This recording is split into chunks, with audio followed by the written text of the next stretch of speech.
Selamat sore, kembali lagi bersama dengan kami dalam Tribun Ambon Podcast Ulasan Sepekan edisi 21 Februari 2024. Seperti biasanya ya Tribuners, kita hadir untuk mengulas sejumlah berita yang sudah kami rangkum dalam ulasan sepekan seminggu ini ya, sepekan ini. Dan kita hari ini akan berbagi dengan Tribuners semua terkait dengan hal tersebut. In case buat Tribuners yang melewatkan sejumlah berita di website kami di tribunambon.com, boleh banget untuk nonton live kami hari ini karena kita akan membahas sejumlah berita pilihan kami di ulasan sepekan hari ini. Dan hari ini tentu saja saya tidak sendiri ya Tribuners, karena saya ditemani oleh salah satu host tribunambon.com. Dan kali ini berbeda ya Tribuners, karena hostnya sangat berbeda baru banget tentunya. nih Tribuners. Halo Ada siapa? Tribuners, saya Joy Labetubun. Saya adalah mahasiswa magang dari Universitas Kristen Satya Wacana. Dari Satya Wacana nih, mungkin saat ini Satya Wacana lagi nonton Ya, bareng, mungkin saja nonton sih. nobar Iya. nih. Ups. Oke Tribuners, kita mau ngingetin dulu nih Tribuners, buat Tribuners semua, buat yang ingin berbagi dengan kami tribunambon.com terkait dengan berita-berita yang memang tidak bisa dijangkau, gimana sih caranya, Oh iya. Joy? Bagi para Tribuners yang ingin berbagi berbagai peristiwa yang tidak bisa dijangkau oleh reporter kami, Tribuners bisa langsung saja berbagi peristiwa di akun sosial media Tribun Ambon yang pastinya akan di follow up dengan cepat. Benar sekali, langsung di follow up oleh admin kami dan kemudian diteruskan kepada reporter-reporter ya, untuk dibuatkan berita terkait dengan kiriman-kiriman dari Tribuners semua. Tentu saja itu juga harus di cross check dulu ya, Betul. karena memang berita-berita pilihan saja yang bisa ditayangkan di website kami dan benar-benar harus di cross check oleh reporter-reporter kami. Seperti itu ya Tribuners. Ya. Oke Tribuners, di ulasan sepekan di edisi 21 Februari 2024, kita akan mulai dari berita yang mana nih?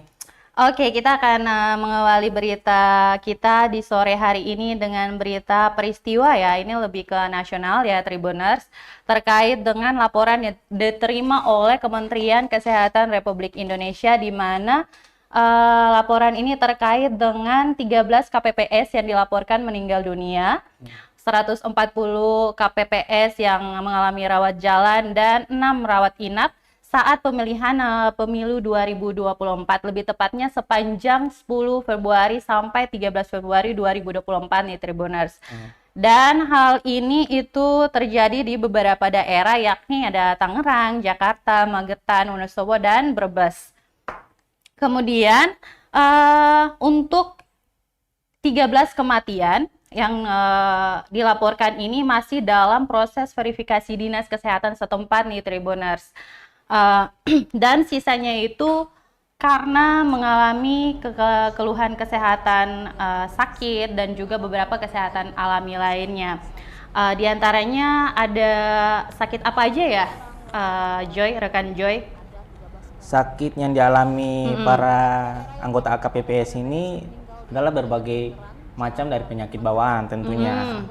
Tentunya yang pertama yaitu ada kayak sakit nasofaringitis, terus ada dispepsia dan yang lain juga ada. Oke, nanti Tribuners boleh update ke website kami di www.tribunambon.com. Dan penyebab dari kematian dan juga rawat jalan, rawat inap ini juga disebabkan karena memang beberapa petugas KPPS di beberapa daerah ya Tribuners, itu umurnya itu di atas di atas 55 tahun Tribuners. Padahal memang umur yang seharusnya dianjurkan oleh Bawaslu itu harusnya maksimal 55 tahun ya, rekan Joy. Namun karena keterbatasan penduduk di beberapa daerah, sehingga akhirnya 15% dari petugas KPPS ini Harus diterima dengan syarat tertentu karena memang terbatas jumlah penduduknya di beberapa daerah. Seperti itu. Padahal sebelumnya sudah dihimbau juga ya untuk ke para KPPS ini terkait dengan persiapan-persiapan untuk pemilihan umum 2024. Seperti apa sih rekan Joy? Kementerian Kesehatan Republik Indonesia juga sebenarnya sudah melakukan imbauan gaya hidup sehat untuk para anggota KPPS. Tentunya juga ada tips juga dari Dinas Kesehatan nih. Apa tuh? Ya, pertama yaitu menerapkan 4C. Oh, 4C nih para Tribuners. Yang pertama yaitu cukup tidur, cukup minum, cukup makan, dan juga cukup olahraga. C yang pertama adalah cukup tidur minimal 6-8 jam sehari. C yang kedua, minum 6-8 gelas setiap hari karena dehidrasi. Kekurangan minum itu juga menjadi resiko terjadinya kesakitan dan kematian. Sedangkan C yang ketiga, cukup makan, jangan hanya snack, tapi jangan lupa makan makanan yang berat juga. C yang keempat, cukup olahraga, minimal olahraga 30 menit sehari, kayak gitu. Ini berlaku bukan cuman buat petugas KPPS ya, sebenarnya ini juga penting buat kita-kita agar tetap bisa menjaga kesehatan sepanjang hari, karena kan kita juga kerja setiap hari, beraktivitas setiap hari ya Tribuners. Jadi terapkan tips kesehatan dari Dinas Kesehatan ini untuk Tribuners kapanpun, dimanapun ya, setiap harinya. Oke. Next kita ada berita masih seputar ini ya. Masih seputar ini. Ternyata bukan saja ada nih yang mengalami meninggal di luar daerah, tapi di dalam Maluku juga ada nih. Coba apa tuh? Salah satunya yaitu Kaspar Metin Tomwat, salah satu pengawas tempat pemungutan suara di Desa Alusi Kelaan, Kecamatan Kormomolin, Kabupaten Kepulauan Tanimbar, Maluku. Kaspar ini nekat mengakhiri hidupnya dengan cara membunuh diri dengan cara gantung diri. Apa tuh penyebabnya? Berdasarkan informasi Panwalsu Kormomolin, peristiwa itu terjadi di rumahnya sendiri. Ketika perhitungan selesai, ada yang datang untuk mendokumentasi hasil C1 menggunakan handphone. Mereka hendak mengambil dokumentasi mendapat izin dan kelompok pemungutan perhitungan suara yang ada di TPS. Tetapi Kaspar sendiri melarang mereka. Karena melarang itu jadinya orang-orang yang ingin mendokumentasi hal tersebut tidak suka dengan tanggapan dari Kaspar ini. Jadi orang-orang tersebut mengeluarkan kata-kata yang tidak bagus untuk Kaspar, yang mengakibatkan Kaspar ini membunuh dirinya sendiri. Oke, perlu diketahui sama Tribuners juga ya bahwa peristiwa atau kejadian ini bukan hanya disebabkan karena hal tersebut, tapi memang Kaspar ini sudah mendapat bulian jauh sebelum pemilihan umum ya. Makanya menurut Panwaslu di sana perlu adanya kronologis kejadian resmi sehingga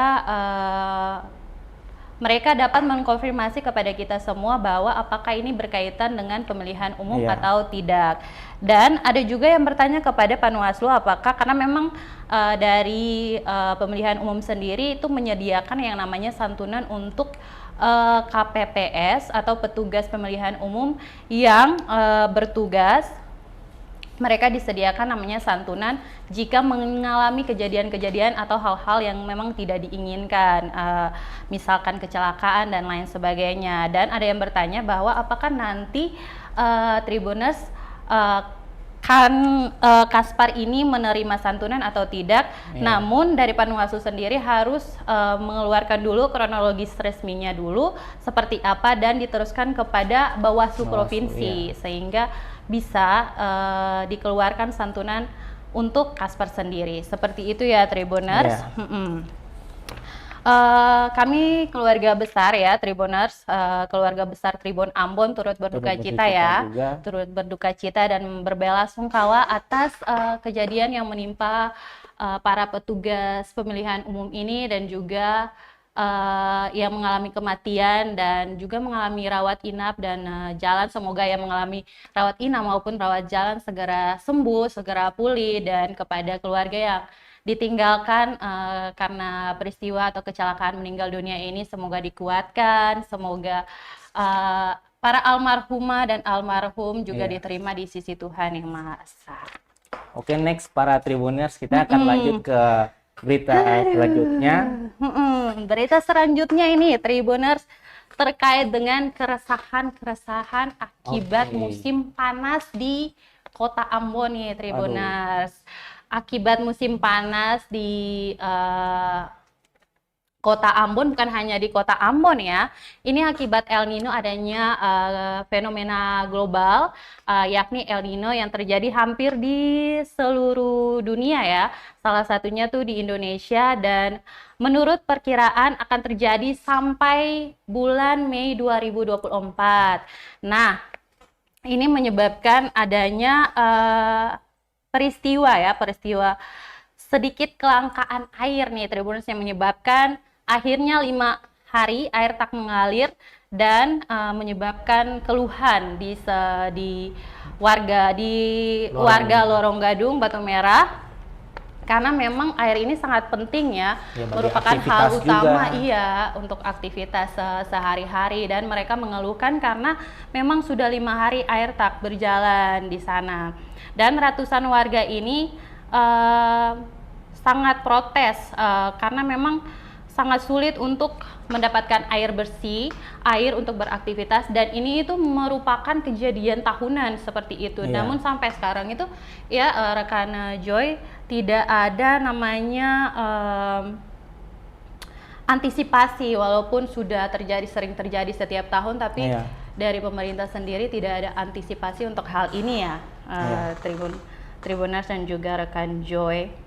Tapi terpisah dari itu juga Kepala Bagian Hubungan Langganan PT Dream Sukses Air Indo, Jeffrey Riri, juga mengaku kelangkaan air menyebabkan suplai air tidak rutin dan merata. Pasalnya musim panas debit air turun drastis sehingga pihaknya perlu menampung terlebih dahulu. Penyaluran air pun dibatasi mengingat ketersediaan air yang tidak memadai dengan jumlah konsumen. Jadi seperti itu rekan Fani. Oh, jadi memang ini ya seperti yang sudah dijelaskan saya tadi ya, bahwa ini terkait dengan musim panas ini. Padahal memang kalau dilihat-lihat ya, tahun lalu kita tuh kalau Januari Februari itu udah jatuhnya musim hujan ya. Musim hujan. Cuman karena memang ini masuki Imlek lah. Musim hujan, cuman memang karena tahun ini tuh benar-benar tahun puncaknya El Nino, makanya sampai Februari 2024 ini kita ada dalam musim panas nih Tribuners. Oke, kita beralih dari semoga sebelum beralih semoga masalah ini cepat terselesaikan dan adanya antisipasi juga sih. Iya, seperti itu ya Tribuners. Diharap bersabar untuk para warga. Karena memang ini peristiwa alam juga ya kan. Air kan sebagian warga juga sangat membutuhkan juga. Jadi. Oke, next kita akan ke berita politik. Namun sebelum ke lokal, kita ke berita politik nasional dulu. Ini terkait dengan real count. Nah, KPU Pilpres 2024. Nanti kita punya updatean juga terkait dengan real count ini pada hari ini. Namun yang kita sudah dilihat di situs webnya juga ya. Iya, benar. Namun kita menurut pada tanggal Sabtu ya, pada tanggal 17 2024 kemarin itu, menurut data dari halaman resmi KPU pemilihan umum 2024.kpu.go.id, KPU sudah menerima suara yang bersumber dari 528.032 TPS dari 823.236 TPS, atau terhitung sebanyak 64,4% suara dari data tersebut, di mana perolehan suara tersebut Capres dan Cawapres Prabowo Subianto dan Gibran Rakabuming Raka yang unggul dan menempati posisi pertama, dan selanjutnya diikuti oleh Anies di posisi kedua dan juga Ganjar di posisi ketiga. Seperti itu. Nanti Tribuners update aja kali ya, atau Iya, mau terus. dijelasin sama rekan saya? Terus mengupdate dan terus pantau. Iya, kita punya updatean terkait dengan real count KPU saat hari ini. Nanti Tribuners jangan lupa untuk cek website kami. Next kita punya masih seputar politik ya Tribuners. Kita punya berita apa nih? Kali ini kita masuk di politik lokal tentunya. Oh, oke. Yang Gimana dimana apa? Prabowo Gibran Hmm. berhasil memenangkan hati warga binaan Lapas Ambon. Hmm. Prabowo Gibran mampu memperoleh jumlah suara yang sangat banyak tentunya dari pasangan nomor urut 1 Anies Baswedan dengan Cak Imin dan calon presiden dan wakil presiden Mahfud MD dan Ganjar Mahfud tentunya. Gimana pengalamannya? Iya. Ini jadi Oh pengalaman. iya, pasangan pengalaman. Karena kebetulan Tribuners di waktu peliputan di lapas ini saya yang langsung turun tangan untuk meliput. Wah, keren. Gimana tuh pengalaman rasanya seperti Ini apa? salah satu apa namanya liputan perdana saya di Asik. suatu lembaga. Tapi sebelumnya sudah pernah juga. Tapi saya cuma mendampingi salah satu wartawan Tribun Ambon juga, Bung Jenderal Luis. Asik, host kita juga Iya, ya. salah satu host kita juga. Oke, tapi maksudnya seru. Karena pas pemilihan umum juga ya. Sebetulnya sih bukan seru, jatuhnya cukup menegangkan ya karena Cukup iya, menegangkan. karena waktu pertama kali datang langsung dipertemukan dengan salah satu kalapas di sana ya, yaitu Pak Mukhtar. Cukup deg-degan juga karena mungkin karena sebelum masuk juga sudah digambarkan dengan pikiran-pikiran yang wah ini gimana nih, mau nanya gimana nih. Jadi ya untungnya berusaha untuk meyakini diri aja sih, untuk percaya diri. Dan hari ini langsung dong hadir menemani saya menjadi host. tribunambon.com ulasan sepekan nih Tribuners. Keren banget Joy. Next ini juga masih seputar ya, seputar berita politik lokal juga. Kita punya beberapa ini ya, yang nyalek beberapa artis dan selebgram ya cukup terkenal juga di kawasan kota Ambon dan sekitarnya, bahkan sampai sudah terdengar di luar juga, bukan hanya di Ambon tapi juga di luar kota Ambon juga yang sudah mengenal. Ada siapa aja? Ya, sederet artis Maluku hingga seleb TikTok asal kota Ambon juga ikut meramaikan kontestasi pemilihan legislasi pemilu di 2024 ini. Pelantun dengan lagu berjudul Kakak Enda, yaitu Putri Pasania, yang cukup lumayan berani karena langsung memasuki untuk DPR RI. Wah, keren. Yang diusungkan dari Partai Nasdem. Kemudian ada penyanyi Dodi Latuharhari yang cukup terkenal pastinya. Tribuners juga pasti udah kenal siapa beliau. Mempunyai banyak lagu yang Tribuners pasti udah hafalin semua yang pastinya. Ya, benar. Untuk Dodi Latuharhari memilih bertarung di tingkat provinsi Maluku. Terus untuk yang ketiga ada Jen Christie yang menjadi wakil rakyat lewat Perindo. Dan ada juga seleb TikTok Indah Pais. Lebih mantap juga karena dia adalah salah satu caleg yang masih berumur muda juga ya. Ya zaman-zaman Gen Z lah, milenial gitu. Jadi cukup berani untuk mengambil langkah tentunya. Mengikuti menyalonkan diri sebagai calon legislatif untuk Provinsi Maluku. Wah, keren sekali ya. Oke, seperti itu ya Tribuners, kita punya 4 artis Kota Ambon yang turut serta dalam mencalonkan diri sebagai calon legislatif Provinsi Maluku. Oke, next kita ke berita yang terakhir nih, Tribuners. Tidak terasa ya. Tapi sebelum ke berita terakhir, gimana pas Valentine Day kemarin? Pas Valentine kemarin ya? Iya.